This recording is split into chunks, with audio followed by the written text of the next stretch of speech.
All right, everyone, what's going on? Welcome back to Bryant VRM. Today we're going to be discussing issue 2 of Teenage Mutant Ninja Turtles: The Last Ronin. Joining me is Matthew from the Geeks Attic. How you doing, Matthew? Hello, doing good. How are you doing? Doing well, thank you. Enjoyed your Casino Royale review. Thank you. Yeah, it Glad was that fun. we're finally pulling you into our world of 007, Yeah, it's a nice, easy break from a lot of other things. Yeah. Yeah, I got a few other franchises I got to start to. So yeah, it's a nice little break from like the Star norm and Wars. everything. Yeah. Yeah. Well, as I mentioned, yeah, we're discussing issue 2. Came out just a few weeks ago in February, and well, as you can tell from the cover here, it is kind of getting a little light glare there. It's focused on a little bit on Raphael, and this story, this issue picks up a little bit after the first one, where spoiler alert, if you haven't read it already, April O'Neil found Michelangelo and has been helping him recover from his battle with Oroku Hiroto, and we find out a little bit more about. We get some flashbacks. We find out about it's a little hinted about Casey Jones, uh, and we get a little backstory about like what happens with Raphael and some of the other turtles. But I'm going to let you know that there will be spoilers. Yeah, but before we get into a discussion, Matthew, what did you think? Well, I thought this comic was excellent. I enjoyed it so much better than the first issue. Honestly, I mean, like to me, the first issue was good, but I think my complaints on it were it's a really bright comic. There's a lot of bright colors. It's very futuristic, which is no problem with the futuristic or the bright colors. It's just when I thought that this is going to be connected to the original stuff, I thought it would be a little bit darker. It's a little bit more lighthearted though in that first issue with dark moments. But I think the second issue we're diving deeper into the story. It was darker. There's some cool little things that we'll talk about too later on that happen at the end, which blew my mind. But yeah, this issue actually was a tragedy in the beginning because this story is about one brother that's left out of all the four turtles. One is left, and he's seeking his revenge. And yeah, that he's being healed up by April because he fell from a tower, which really did some damage on his body. So, yeah, now he's on the mend. He's staying down in the sewers, which is like their original home, wasn't it? Right? That's right. They're back in his original dwelling in the sewers with April, and I'm enjoying what we've read so far. This one actually kind of brought a little tear to my eye, to be honest with you too. So yeah, I totally know what you mean. It's just like when I first saw that Raphael was there, I was just like, I was kind of wondering if they were going with like, hey, what happened to each brother throughout the issues and everything. And a couple of things we're kind of getting, we're getting a hint that there might be more to this than they're letting on, because Michelangelo has hinted a couple of times that he doesn't remember like 100% what happened.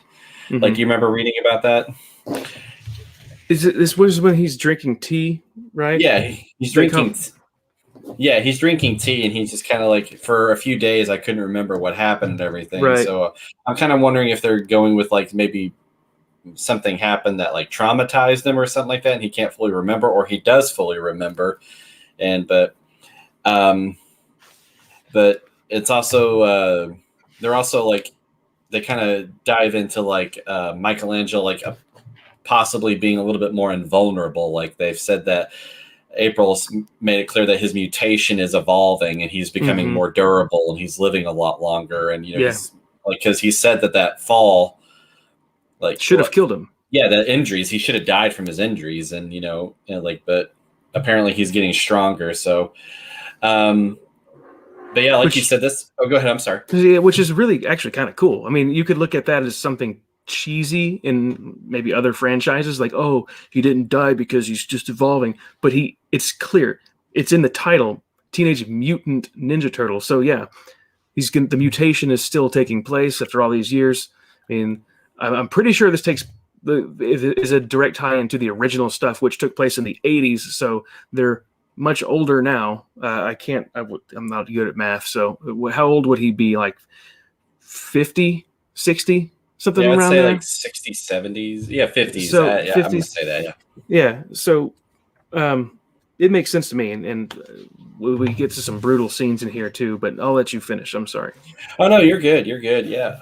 But like I said, we kind of also get a little bit more backstory about like April O'Neil, and like in Casey Jones, and we find out that again, spoilers, guys. It starts off with like a flashback of uh, April and Casey like inviting the turtles over for dinner. They announced that they're Yeah, it was about to like get a married. Yeah, Thanksgiving dinner, wasn't it? Yeah. I believe yes. And then it ends with like a tragedy because then all four of the turtles burst through the rooms. Splinter has been injured and is bleeding to death, and then Raphael, he's injured as well. Yeah. And Raphael being Raphael wants revenge, and he's so mad. yeah, and it's Well, there's something interesting too to point out is that there was a treaty between the Foot and the turtles. Remember, and Casey Jones even mentions he's like, "Oh, the treaty failed," and then Leo actually says like, "Oh, I'm surprised it actually lasted this long." So, yeah, the treaty between the Foot and the turtles didn't work out, and yeah, it's very emotional seeing Splinter be dragged in. His leg is a huge gash in it. Yeah, it's powerful stuff. Well, we got Small Time joining us. Hey, Small Time. He said turtles can live a long time in real life, so him being around 50 would definitely be possible. Yeah, that's true. That's very true. Yeah, tortoises live for how 200 long? years. Yeah, exactly. Well, yeah, getting into Raphael. The title of this comic issue 2 is First to Fall, and I'm gonna be honest. Like when that was like very hard to read. I'm just like, yeah, it was. I was actually very surprised because I'm not the biggest turtle fan. You know what I mean? Like I've always loved the franchise. Like at least the first film, always loved it. Loved the cartoon. I've had the T-shirts when I was a kid. Had all the toys. Had a lunchbox. Years went by before I even thought about the turtles again. And then when I saw this comic book, it like, got to get back in the turtles. And I got a couple of the volumes of the classic turtle, the original stuff. Wanted to dive into that, and then started reading these. And yeah, that scene with his fall was a tearjerker. Yeah. For those of you who haven't read it, though, if you don't care about spoilers, I'm going to go ahead and say like the Foot Clan have ambushed the turtles, and Raphael and Splinter were badly injured. Splinter more severely, and so Raphael, being Raphael, like I was saying, disappears to go out on a bloody, revenge against the Foot Clan and Karai, and they get into. I will have to say this for Raphael though, like he's got some stones on him because like he took on like a whole group, like a massive group of the clan, Foot Clan, and while injured, and held his ground for quite a while. It wasn't until, and then Karai came in and they fought. It was a brutal fight, and then unfortunately, as Raphael went down fighting. Yeah, and like I said, that was just really emotional. I'm curious as to like how the other turtles met their demise and everything. And I think it's all coming. I think it's going to unfold in the next several issues. Yeah, and it's just I was wanting to ask, what do you how do you feel about Michelangelo seeing like ghosts, so to speak, of his brothers? I think it's just something that was like mind tricks. It's like a PTSD type thing. He doesn't want to be alone. He's never been alone. Him and his brothers grew up, they grew up together. It's all they had. They couldn't go out on the streets. They had to stay together. So now he had no one. So I think it's just in his mind of, the people when they get older, dementia type stuff. I don't think he has that, but I just think it's that he can't break away from it. He doesn't want to be alone. So he just imagines these things. Yeah. And it doesn't bother me at all. I think it's realistic. He's just seeing what he misses. No, I totally get you. And yeah, it's just there's this comic though, like as it answers some questions, it brings out more questions. Like it answers like, is April and Casey Jones still alive? Or it answers like, there was like in the first issue, there was a character that was by the name Jones. If you guys have read this issue, and I was just like, I wonder, and they answered that question of who that character is, and which I think we speculated on too. Yeah, I think we speculated on that one. Yeah, it was the daughter of April and Casey Jones. Yep. And but here's another thing that I was not expecting. Like at the beginning of this issue, like it shows April waking up from sleeping, and then like we get the flashback, and then as it fades back to the present, we see that April lost both an arm and a leg. And I'm like, how did that happen? Yeah, like, she's got a prosthetic arm and a leg. Yeah, I think it hinted there was like an explosion or something like that, but something big happened. Yeah, and it's just it does it. Yeah, it asks Morgan. He's like, wait, what? Let's get to that point already. Yeah, and there was an Easter egg in there that Matthew caught on to, and we'll get to that in just a minute. I can't wait to talk about that. But there was one thing that I mean, this comic though, like you mentioned, like it gets really dark. Like, and there was one scene with Oroku, where he has his henchman, like he's challenging him, like, come kill me, like he's doing it for training, but like, and he promotes this other guy. You get the like this Darth Vader moment, like he don't fail me. Yeah, don't fail me, like to one of his henchmen, because it shows us like, if you fail me, then this is what like you'll meet the same fate as your predecessor, and it shows a severed head on top of us with like crows eating it, and pecking its eyes out. It's pretty gruesome. It's graphic. Yeah, I was surprised when I came across that image. I was like, oh, all right. It kind of answered my plea of like, oh man, I hope the next issue is darker. It definitely did. It was definitely darker, yeah. But there was one segment that I actually really enjoyed, and as you said, like this is like this whole scene is like has bright colors and everything, but they did pay homage to the original artwork of the original Ninja Turtles comics. Like when they were asking, like, "Hey, what have you been doing all this time?" Like to Michelangelo, and he was answering, and he went into like some form of self-imposed exile and like seeking solitude and everything, and like it kind of, and I'll show, like it shows like that original artwork, that black and white artwork of the original comic. So I like, that's definitely, you definitely see Eastman and Laird in there. So he went back to, I guess, what does it say, the motherland or something like that, and I don't know exactly what where that was that Japan? I believe so. I can't. I was going to say Japan, but if I'm going to guess, maybe since they're referred to as the Hamato clan, and Hamato Yoshi was Splinter's owner, so I'm guessing he went. But I just want to say the writing is great. Like, I forgot to mention the writers and artists. Like we have Eastman and Laird, the original creators of the Ninja Turtles, and we also have Waltz, Escorza, Bishop, and Delgado. It's just, this story is like, it's very gripping, and it really is. It's just, the more I read it, as more, like I was saying, as more questions get answered, we get more questions that I want answers to. Yeah, and like the art style. I mean, when they burst in that room to interrupt that dinner with the injured Splinter, you could see like the pain and suffering in their eyes, especially like in their face. Like Michelangelo, I'm looking at it right now. He looks so miserable looking down at his master on that table. Raphael's holding his head in rage. Leo, he's disappointed.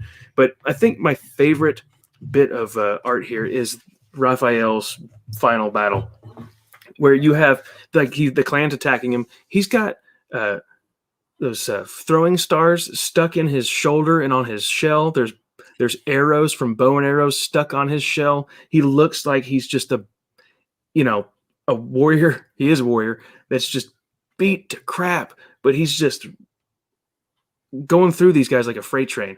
And then when the what's her name, Karai, she's the Karai, she's the wife, right, of Oroku Saki.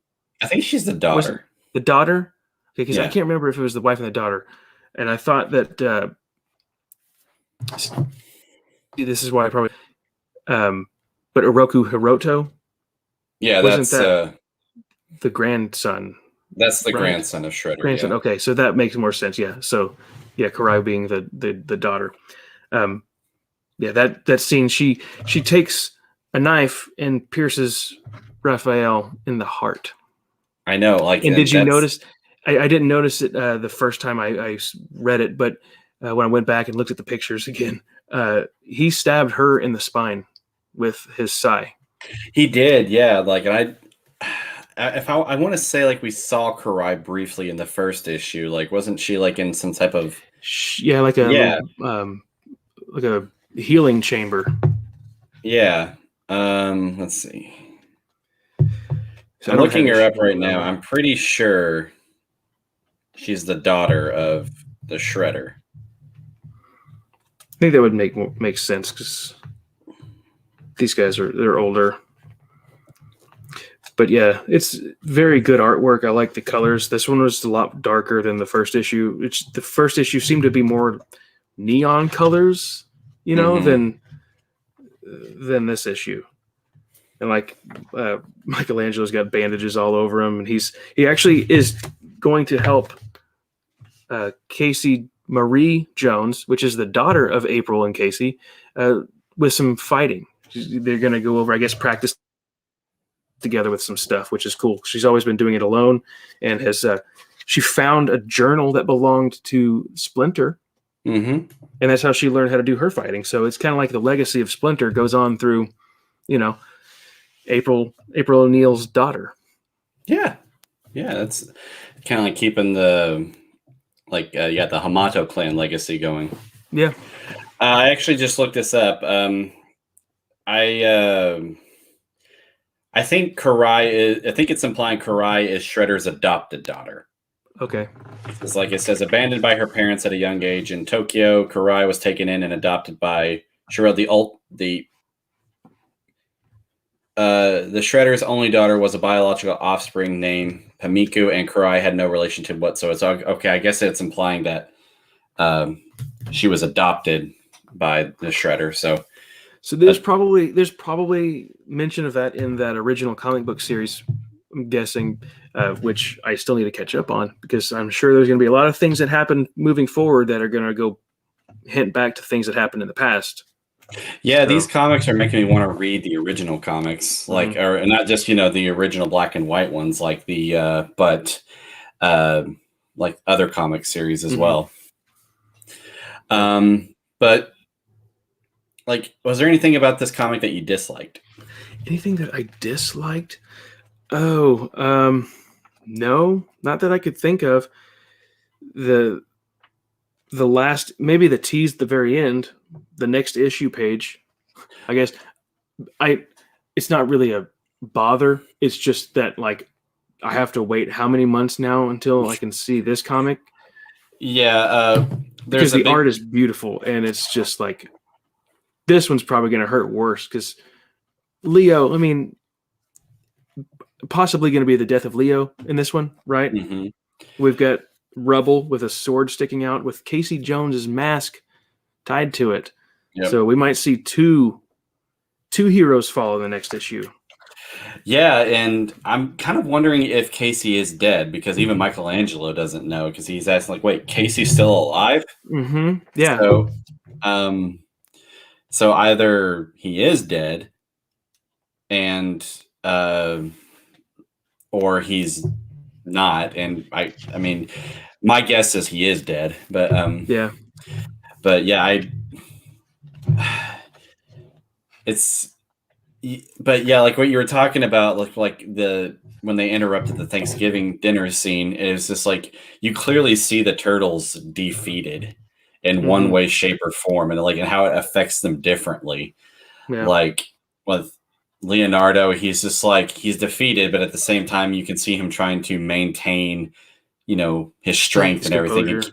And Donatello is, he's the smart one, but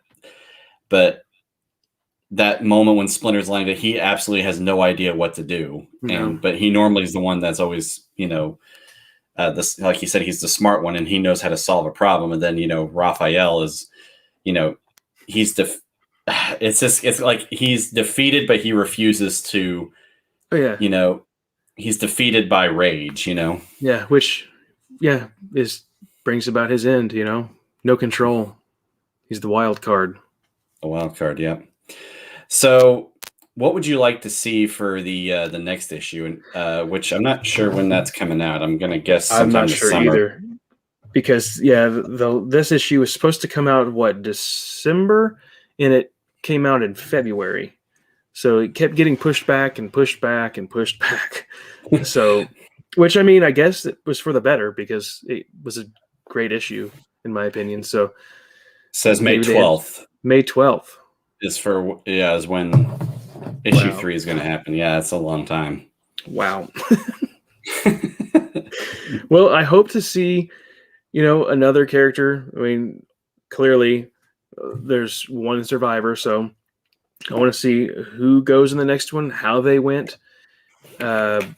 Splinter. What's with Splinter? Did he die on that table? Did he get healed? Is it going to be something different?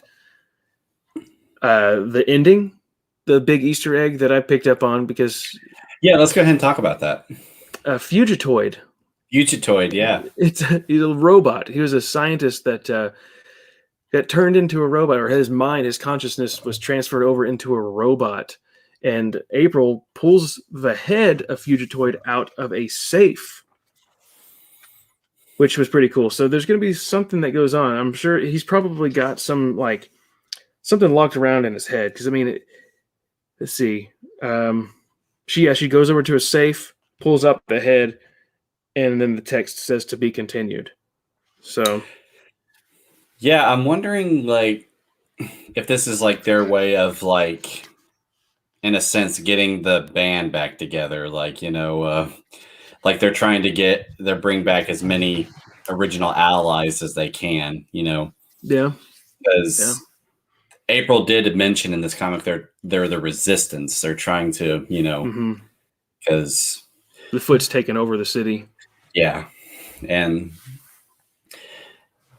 I wasn't really familiar with Fugitoid until I, read the first Ninja Turtles comic. And I'm really that's really cool though, because that really does kind of answer that question. Is this tied to the original comics or no? But as we can see, it clearly is. Or at least it could be. And for the next issue, I'm hoping to. I'm one of the biggest questions I have, and I'm still surprised that the Last Ronin is Michelangelo. I'm just kind of curious, out of all the turtles that I could see surviving, I'm kind of wondering how was it that he survived, because he was always normally the goofball, and I think I remember him getting his butt kicked the most out of all of them. But I mean, he was a good fighter, but he was a goofball, and that that left his guard down a few times. But well, something else too. Well, go ahead. Well, I was just kind of curious. I'm wondering if they're going to show in either this next issue or the issue after that, how was it that Mikey survived, and was it just luck, or did he fake his death, or what? Yeah, it is a good question. But that made me think of the film, the original movie.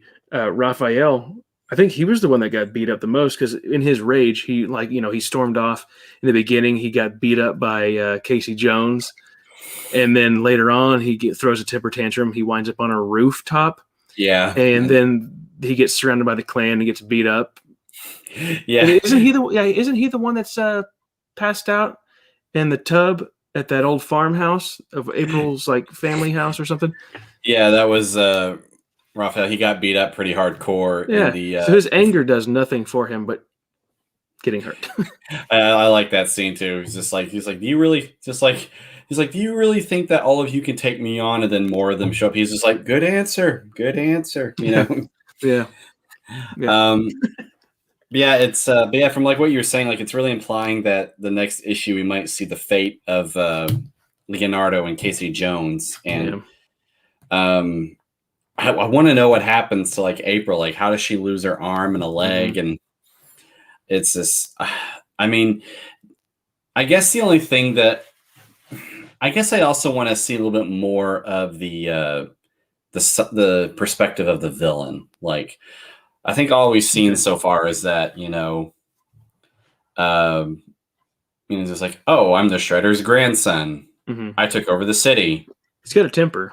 Yeah, from what we see. Yeah.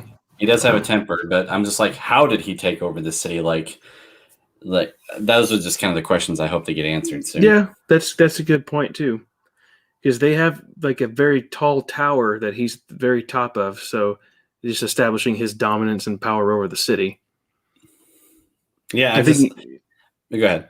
So I think he's got, he had those Foot Clan ninja robots as like police. So I don't know if those control the entire city or if just around his area. Yeah, I don't know either. Like, I mean, like we see that in the first issue, like all of New York is basically quarantined in some like, and like all the water is like all polluted around it and everything. I'm just like, it's just like what happened? I mean, yeah. I mean, it's just like, how did this happen? I mean, it's just, but I do kind of like, it's kind of got that vibe of like the Dark Knight Returns, the Batman, where Batman returns. It's just like the city is, darker and it's just overrun with like more crime and everything. And it's just, I'm just really intrigued to see what happens. And like, I'm just kind of hoping that for Michelangelo, like if they do end up killing him off in the end, it's at least a peaceful ending, Yeah, that's going to be rough. Yeah, but I'd also like to see like maybe if he does survive, then maybe he's like the city's protector now or something like that. That'd be kind of cool.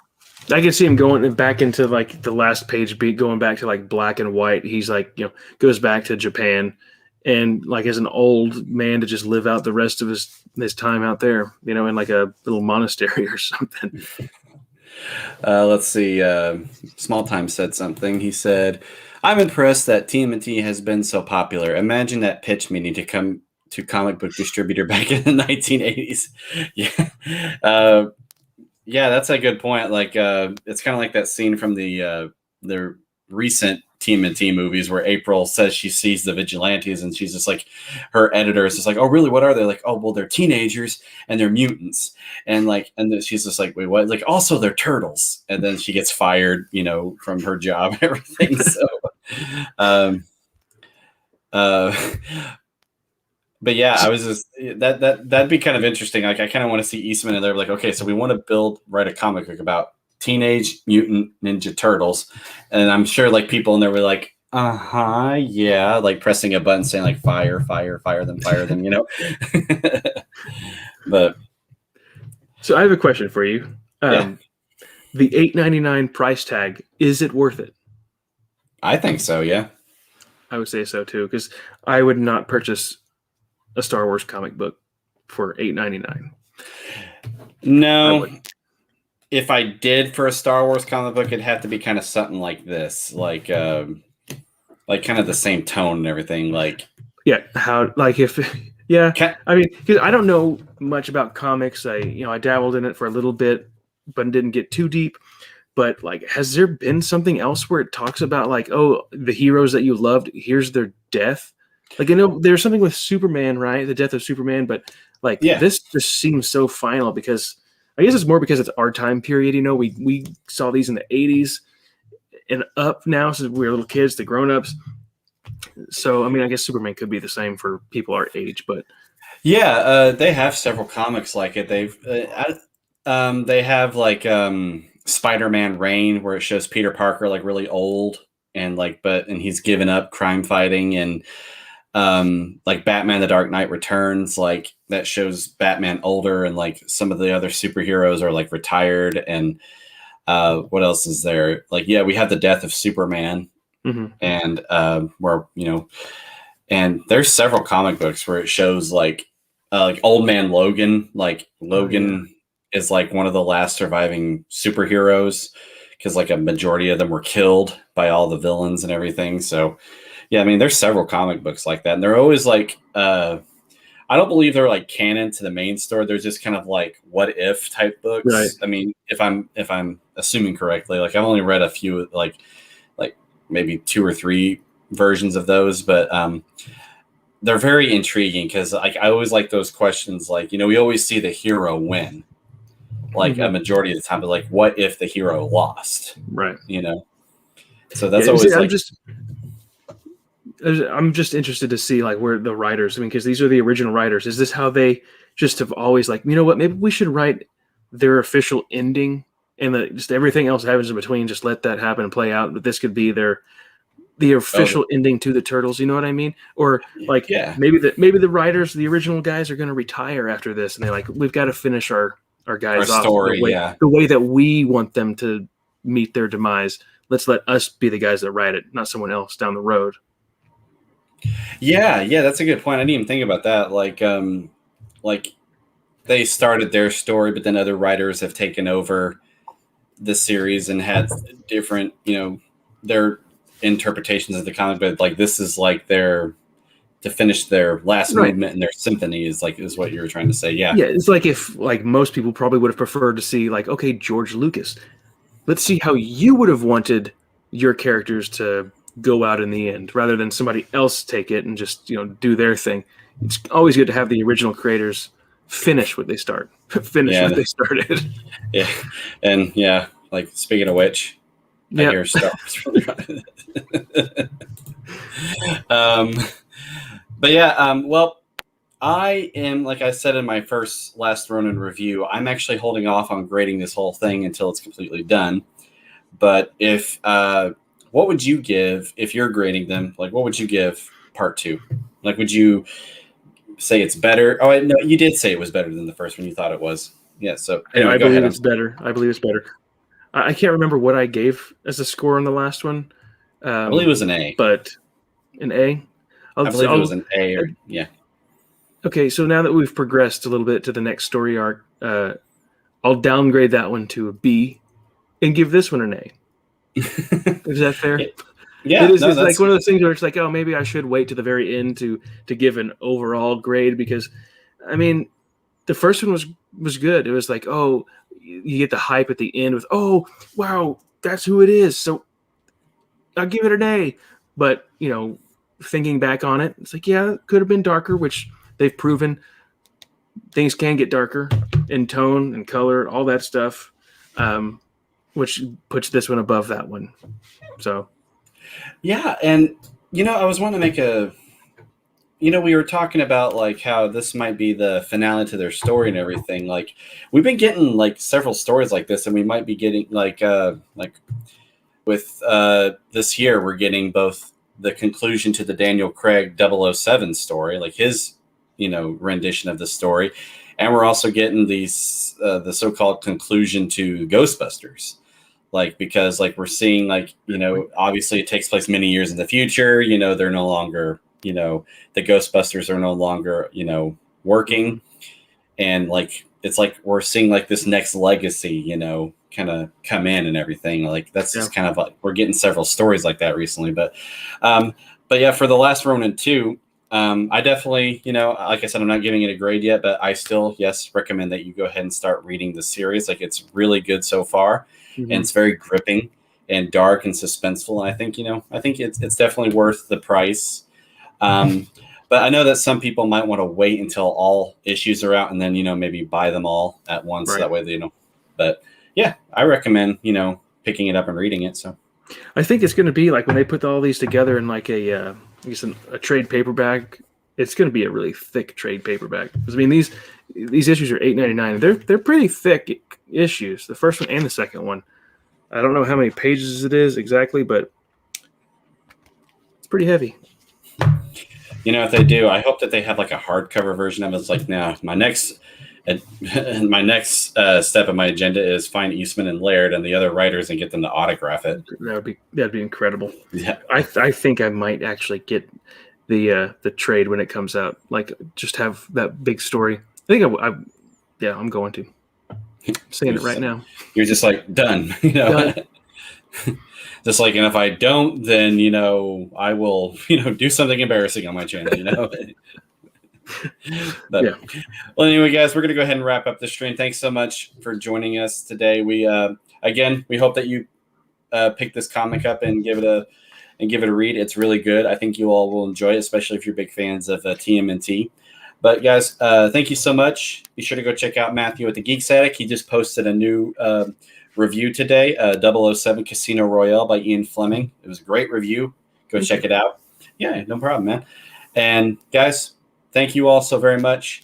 And we will see you all next time. Oh, before I go, don't forget, coming soon on our Paper Movies channel, we're going to be discussing the novelization to Ghostbusters 1. And then for the next month, we'll be doing Ghostbusters 2. So be sure to stay tuned for that. So, but anyway, guys, you all have a great one. Thank you all again for joining us.